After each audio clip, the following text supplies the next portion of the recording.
I'm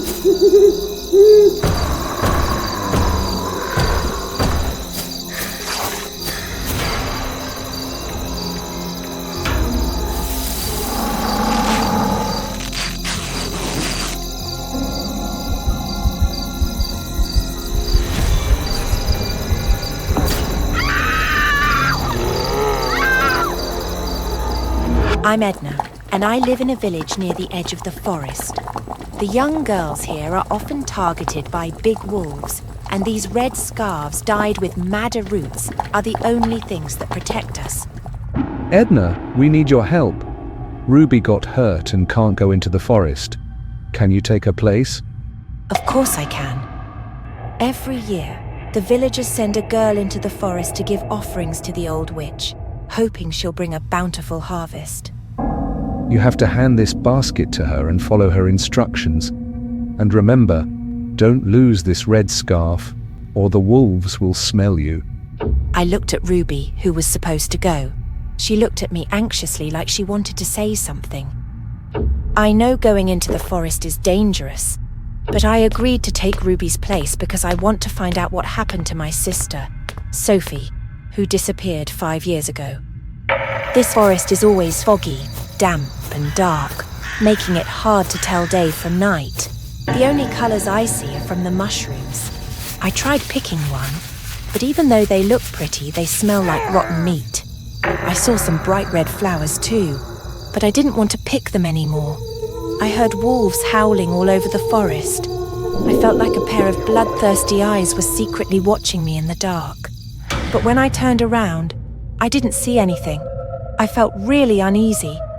I walked a little further and found a bear. It was lying weakly on the ground, with its leg trapped under a big branch. It looked like it had been there for days. I felt sorry for the bear and wanted to help. I tried lifting the branch, but it wasn't as heavy as I thought. While I was using my Red Riding Hood to bandage the bear's leg, it suddenly thanked me. It scared me. Thank you, kind girl. To thank you, I'll warn you that a wolf is following you. I surprised, but quickly responding. Don't worry, I have this red scarf. The wolf won't be able to find me. No one who's been targeted by the wolf can escape. Don't worry, I'll go to the witch's house right away. I'll be safe there. I finally found the wooden house in the middle of the forest. Come in. The whole house smelled damp and cold. Mushrooms were growing on the corners of the walls and next to the table, making the house seem like it was part of the forest outside. It didn't feel warm or safe at all. It seemed like the owner of this house was very lonely. My name is Edna. The villagers sent me to visit you. Are you sick? Yes, I'm sick. So please let me lie in bed and don't come near me. I thought fresh food might make the old woman feel better. But when I opened the basket, all the food was rotten. This is strange. It shouldn't take more than half a day to get here from the village. How could the food go bad so quickly? You must be hungry. I've made you a mushroom soup. I did as she said and opened the pot of soup, but the soup inside was dark and thick, with a fishy smell that made me want to throw up. I don't make the old woman sad. I secretly poured the soup away. The soup was delicious. Thank you for dinner. The lonely old woman wanted me to stay with her for the night. But in the middle of the night, I was woken up by the sound of her whispering with someone. Curious, I looked towards the door. The person I thought was an old woman had a face exactly like my sister. Sophie. Hansel, you're late. That girl dropped her red scarf, which made me lose track and eat a corpse. It was disgusting. She ate the mushroom soup and fell asleep. Just like our agreement. You take the soul, and I take the body. Was my poor sister possessed like this too? My whole body froze, and I ran out of that scary house, trembling. It turned out that the sacrifice wasn't the offerings I brought, but myself. I have to escape this forest and expose the horrible truth to the villagers. The bright red flowers from the day were actually dried pools of blood. and the colourful mushrooms grew from them. They were the ones causing the hallucinations. It seems these mushrooms were the real cause of the illusions. I met the bear I had saved again, but it had been dead for days, its body rotting, its stomach ripped open. Suddenly, a cold wind rushed by, making my hair stand on end. Hansel had caught my scent. Terrified and desperate, I tried to back away from the evil creature. My hand crushed a cluster of mushrooms. These mushrooms, although they caused me to hallucinate, also made me stronger. I recklessly grabbed the whole cluster and ate them greedily. A feeling of dizziness washed over me. A sense of power filled my entire body. I stubbornly charged forward and attacked, stabbing the village chief in the eye, making him scream in pain. After taking down the wolf, I ran away, but Sophie blocked my path. Her body had rotted, turning into a giant, hideous mushroom. I picked up the bear bone and rushed to fight, but the person in front of me was just an illusion. Confused, I looked at my hand, and suddenly my stomach felt like it was being pierced through with pain. The feeling of pain pulled me out of the hallucination. It turned out I was just struggling in vain. That bastard Hansel had caught me, taken over me. My body was being enveloped by the mushrooms. I could clearly feel my soul being gradually sucked away. There was no more pain, no more torment, only a numbness that led to death.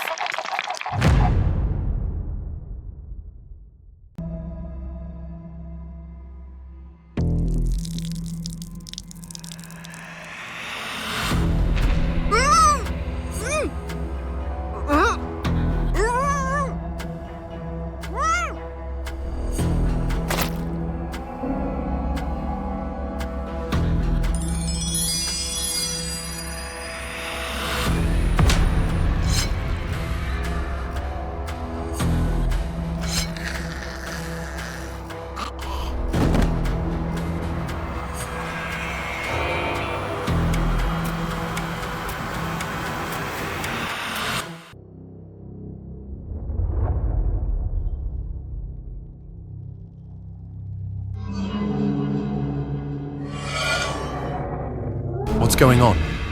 Feels like I just woke up from a long dream. Where did this red mark come from? Can't wipe it off. Oh well, no big deal. Good thing I'm handsome. This scar actually looks kinda cool. I'm Jacob, a free knight. Today, I'm going to run away with my princess. Her name is Rapunzel. Monster, go to hell! Yeah, kill her and take her eyes back to atone to the prince. What are you doing?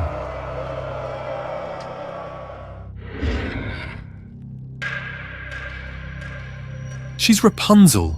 She's just a poor girl who was trapped in this castle by a witch. Open your eyes.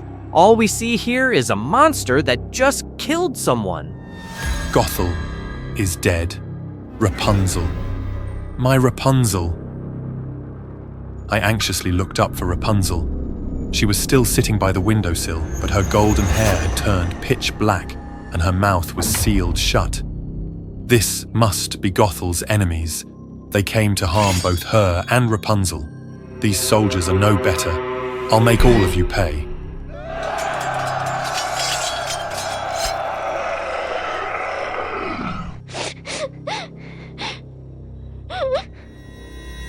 Rapunzel, where am I?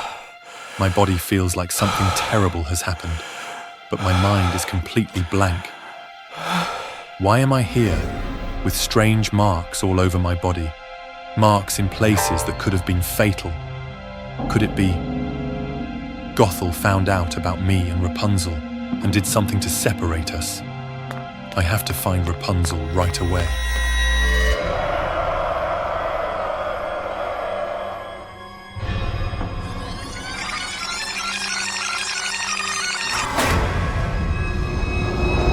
What really happened to Rapunzel? The unease within me kept growing stronger. I had to deal with these soldiers quickly and rescue Rapunzel as soon as possible, even if it meant resorting to methods far from heroic. But just as I was about to reach her soft, flowing hair, A sudden chill ran across my neck. My body went numb, completely out of my control. I had failed. I couldn't save Rapunzel. Once again, I made her cry because of me. I refused to close my eyes, but darkness consumed my mind, swallowing me whole. Even if you blind him, Mother, you can't tear our love apart. When I could see light again, I found myself inside Rapunzel's tower. Tonight he'll come for me and take me away from here. That filthy mouth of yours never says anything good. Just singing and flirting to seduce men. I'll seal it shut. Wait, this is all a misunderstanding. Why is this happening? It's like I'm nothing but a ghost, invisible to the both of them. I could do nothing but watch helplessly as Rapunzel fell victim to the curse. Let's see how your prince will find you now. She's the one who blinded the prince. That monster in the tower can't be any better. Burn it down. I wanted to run to Rapunzel, to take her away. But before I could reach her, the scene before me shifted again. I found myself standing before the castle again, facing the soldiers once more. It hit me. I was nothing more than a bystander, helplessly witnessing Rapunzel's painful memories play out. It was Rapunzel all along, using her hair's magic to save me repeatedly, while I was trapped in a memoryless loop, dying a bitter death each time. And each time, only she carried the full weight of our memories, forced to watch me die before her eyes, only to bring me back with her magic once more. My lie made Gothel mistake me for the prince. In her rage, she blinded the real prince, sparking the kingdom's vengeance. And Rapunzel, innocent and undeserving, was caught in the chaos. Rapunzel, don't hurt yourself. This time, I swear, I will save her and break this endless loop. The enemy before me was suddenly struck down, impaled by something sharp. It was a strand of hair. I stared in shock as the strand of hair moved toward me, but it only brushed against my cheek, as if gently caressing me. Don't be afraid, it's me. I've discovered I can control my hair. This time, let me fight alongside you.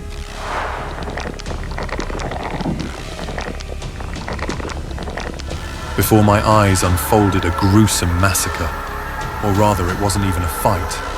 Only one side was slaughtered, helpless and unable to resist. With the enemies cleared from my path, I strode confidently toward the tower. Rapunzel was waiting for me, and I gently pulled her into my arms. Rapunzel, I'm sorry for deceiving you. I'm not a prince.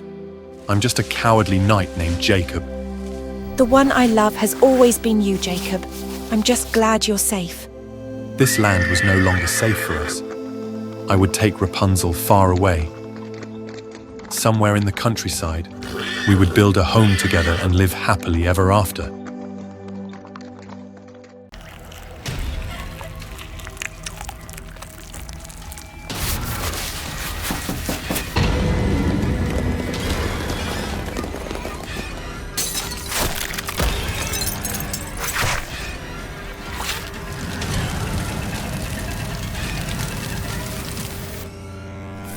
Finally done. Now this old house is ready to welcome its new owner.